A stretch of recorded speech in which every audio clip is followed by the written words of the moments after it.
Welcome to Wake Up Calls. This is Todd Goodwin. My wife Gina and I are board-certified hypnotists with years of experience empowering people to enjoy healthier and more fulfilling lives.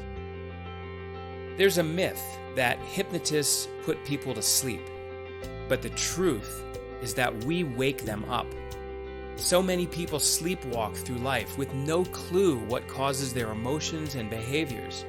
They feel like helpless victims of their anxieties, bad habits, and traumas. Fortunately, we've helped thousands of clients to unlearn those issues, often quickly and easily. What if you could know yourself, accept yourself, and value yourself more than ever before? How would that improve every part of your life? It's possible, and it starts now with self-awareness. Our mission is to help you to wake up so you can think better, feel better, and do better. Podcast topics range from health and wellness to relationships to human behavior and psychology. Our conversations are always informative, often controversial, and sometimes entertaining.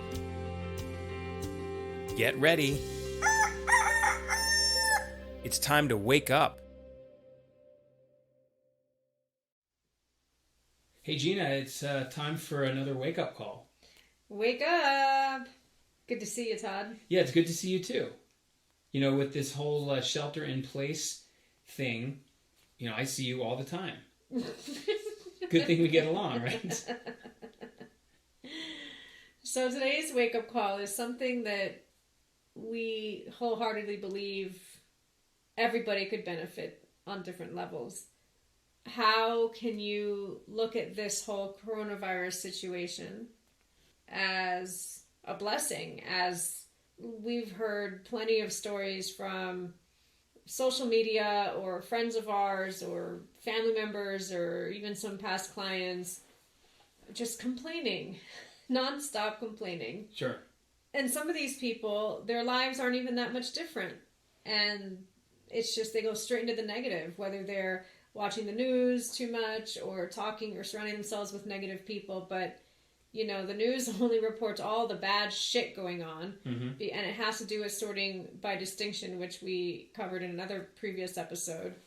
But there's so much good news, and there's so much good you can get out of the situation that you're not going to get from the news or the TV, and you're going to get it from us. So take it away. Yeah, basically, the point is people complain about the coronavirus because there is a fear of getting sick, which is overblown, but still important to take precautions. And even more significantly is the economic consequences or the consequences of the government mandated shutdown of businesses and public spaces. So as a result, the average person has been losing a lot of money because they can't work or they can't work as well, and so people are nervous about their economic situation, and a lot of the complaints people have is, I lost money, or I'm losing money, or I can't pay my bills. It's a fact in nature that we need to have challenges in order to grow. If you want to build muscle, you need to go and exercise. Let's just say you go to the gym, you lift weights, and even though it's uncomfortable and you might be sore the next few days and maybe you don't like it, it actually will result in improved conditioning, improved muscle tone, improved strength. If we never challenge ourselves, emotionally, mentally, physically, we just get weaker. And I want to add, we aren't here to live a challenge-free life. We're here to live a life that challenges us so that we can activate our potential. But that's a philosophy that, while I completely agree with, and the wise people throughout time who have studied human behavior and the human condition fully agree with that, the average person has a fantasy that they're going to live a life where they can minimize challenges. They can control or think that they can stop something bad from happening, or, a lot of these people have control issues. Absolutely. I want to tell a story, a brief story about a past client who had a significant financial loss, much greater than most people listening to this. This is such a good story. Right. And I want to give credit where credit is due to one of our mentors, Dr. John DeMartini. DeMartini. I did one of his workshops called the Breakthrough Experience back in 2010. I've done it twice since then, learned more each time. But when I did the first one in 2010, it was so mind-blowing, the things he was saying. And having worked as a hypnotist at that time for about 3 years, I already could understand that what he was saying made absolute sense. Mm-hmm. And while I was in that weekend workshop, I know I've told you this, Gina, I was thinking about all the clients that I was currently seeing. And at the time, I was probably seeing 20 to 30 people a week. So I had, the coming week, my calendar was booked, and I knew who I was going to see, and I was thinking how each of these principles would really benefit those people. So, at the, when Monday came, or Tuesday, whenever I saw this woman, here's the brief story, and it's really important because what we've learned from DeMartini and what he learned from thousands of books he's read and philosophers and scientists that he's studied over the centuries is that, one, we need challenge to grow. Mm-hmm. We can't have only challenge. If you work out every single day, you're not going to grow your muscles. You're just going to get sick and tear yourself down. But you need both challenge and support, or you need some form of stress and you need relaxation. You need that balance. So here's a story with this client who had a significant financial loss. And she said, my problem is stress. That was what, that was her symptom, not her real problem, but that's what she identified with. Most people identify with the symptoms, not the underlying cause. But she said, I'm just under a lot of stress. She was a realtor at the time. This was 2010. And she said, quite honestly, I'm not closing deals. I'm not getting listings. And this, if you may recall, was during the just before the real estate market started to recover. So it had come down significantly after the Great Recession in 08-09.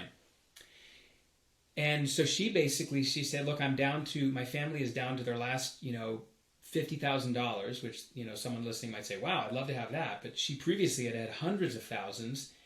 But as a realtor, she was not making any money. And so she said, I don't like my work because I'm not making any money. I liked it when I was making money. And I said, well, there's a word for that. It's called being a prostitute. If you only like it when you're getting paid. But the truth is, she was struggling financially. And we talked a little more. And she said, what really bothers me is that a couple years ago, I made a real estate investment, and it turned out to be around the peak of the market. And she ended up, it didn't work out. It was a bad investment. She lost $500,000. And she said, at the time, that was really unfortunate and inconvenient. But now, when I don't have that much money left, we got, a few months, 6 months left before we're out of money, I really could use that money. And so as time went on, and as her income dropped, and as her, net worth dropped, she felt worse and worse. So basically was spiraling out of control. Mm-hmm.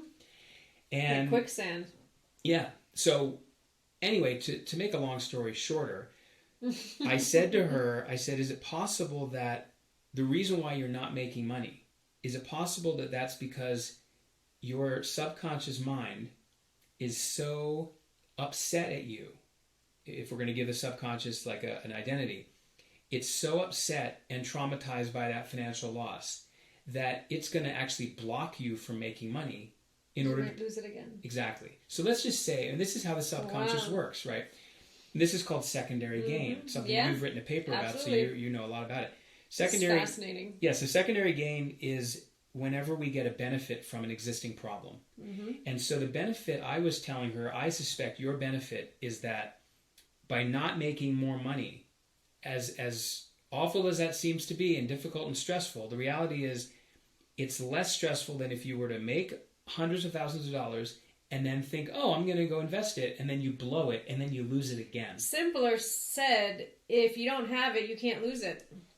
Right. And if you do have it, what if you make a stupid mistake again? Exactly. And the pain of that is greater. And we've seen this with clients who were overweight mm-hmm. and had been raped or molested or something when they were slim and they were younger. It keeps the predator away because they're not going to go after a fat girl.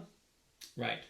And so even though being overweight is really being overweight is really uncomfortable, it's less uncomfortable than being slim and then the pain of being raped again. Mm-hmm. So it's really all about resolving trauma. If the trauma is resolved, there is no big deal here. This is something people can get over. So anyway, what I did is I asked her, I gave her an assignment, and I said, here's what I want you to do. I know it sounds a little counterintuitive, but that's why you need to do it. I want you to come up with 50 benefits or ways that you have benefited from losing that $500,000. Now, She looked at you like you were nuts. She did, and absolutely. Yeah. And I said, I'm a little nuts, but I know this will work. And I've done this to my clients too, and they think I'm crazy. And I said, this is part of balancing your perspective. Exactly. When you only see something as bad, then you either resent it or you feel guilty or ashamed or some other negative association to it, and you can't learn the lesson, you can't gain from it. The reality is every situation has both advantages and disadvantages, benefits and drawbacks. And so she said, okay. And I said, I want you to do this considering how did it benefit you financially? How did it benefit you socially? How did it benefit you physically? How did it benefit you mentally? How did it benefit your family? How did it benefit you spiritually? And how did it benefit you in your career? Vocational. Yep. Exactly. So these are what DeMartini calls the 7 areas of life. I don't have, this was 10 years ago. I don't have her list of benefits that she provided, but she came back a week later and she had a list of 80 or 90 benefits. And she said she was really impressed. I was really impressed because I figured, a lot of people, I tell them 50 so they do 20. Do you remember like 1 or 2 of the big ones? Oh yeah, because I've told this. I've told this story a lot. I'm just going to rattle off what I remember. Okay, financially, this is one of the most counterintuitive. How does it help you financially lose $500,000? Let's hear it, Todd. Okay, 1, she said, I learned to budget my money. Mm-hmm. Because when she had a lot, she didn't need to. So she was more careless. She spent more money than she needed to spend. And she was, she buys something that she wanted instead of what she needed. Mm-hmm. So now that money was really tight. She's more careful with it. Much more careful. She learned to budget for the first time ever. And she knew that in the long run, that would allow her to build wealth and to retain more of her money. How did her family benefit? Oof. Okay. First of all, because she didn't have as much money, she was not sending her kids to camp during the summer for 2 months. She was not taking lavish trips with her husband. She was doing staycations in Miami, where we lived at the time. And she was doing things that were inexpensive and sometimes free, as opposed to spending thousands of dollars to go on a trip. Luxurious. Right, so you could do things by going to the park. You could go to the beach. She could go to the zoo. She could do a lot of things that were very inexpensive or free. And because she wasn't sending her kids away for 2 months every year, she could bond with them more at home. How did she benefit? She benefited also in her family because they were making meals together instead of going out. She also benefited health-wise, physically from this because she was a little overweight.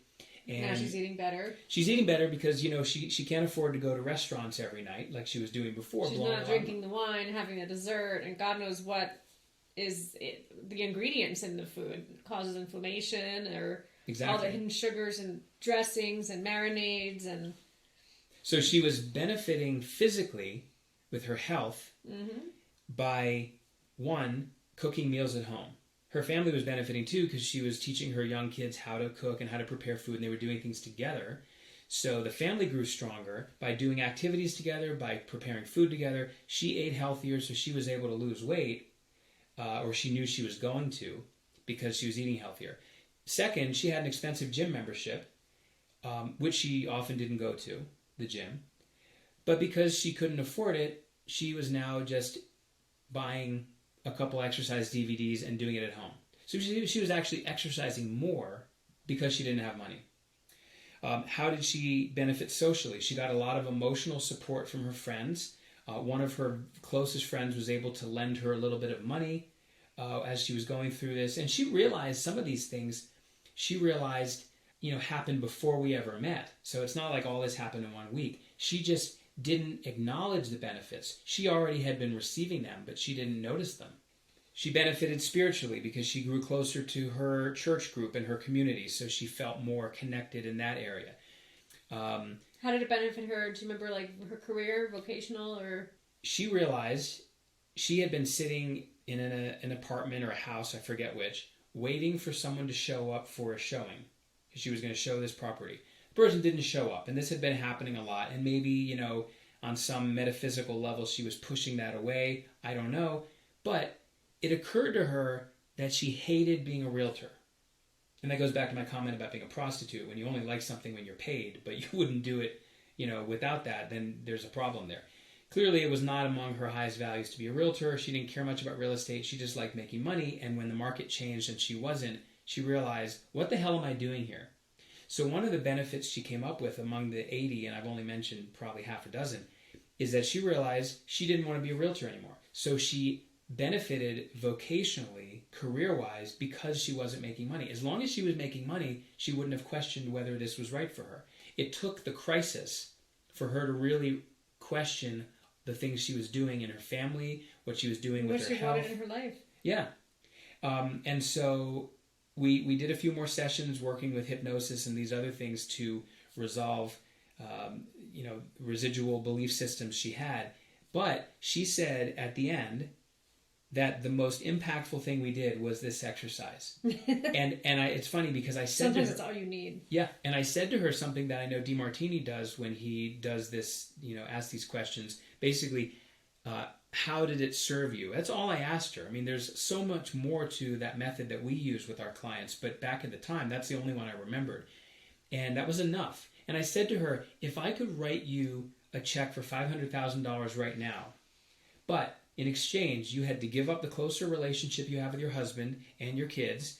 You'd have to give up the weight. You have to get the weight back that you lost from exercising and eating healthier.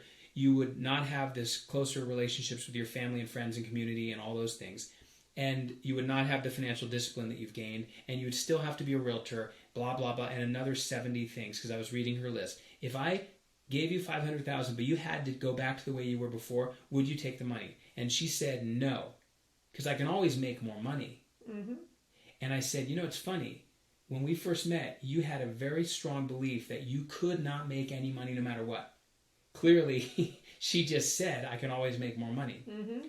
And then she subsequently ended up quitting being a realtor and worked with a friend of hers who had an art gallery because she loved art. It didn't occur to her to work in a gallery and sell art.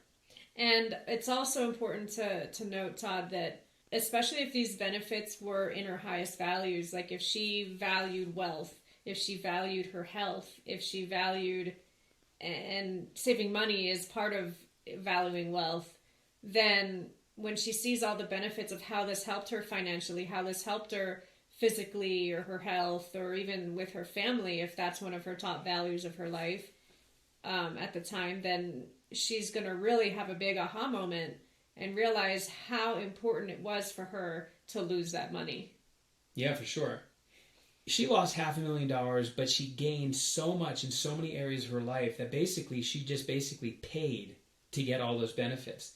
If she hadn't lost the money, she would not have all those benefits. So what I want you, our listener, to think about and don't just say, oh yeah, I guess there's some benefits. I want you to actually write down, because this can be transformational.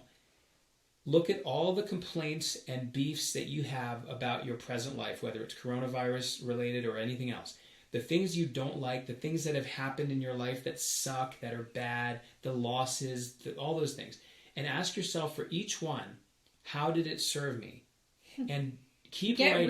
Get real and cut the bullshit. Yeah, because get real and really reflect and sit down with yourself, and you must be honest with yourself. No one's going to read these answers but you, unless you want to share it with someone.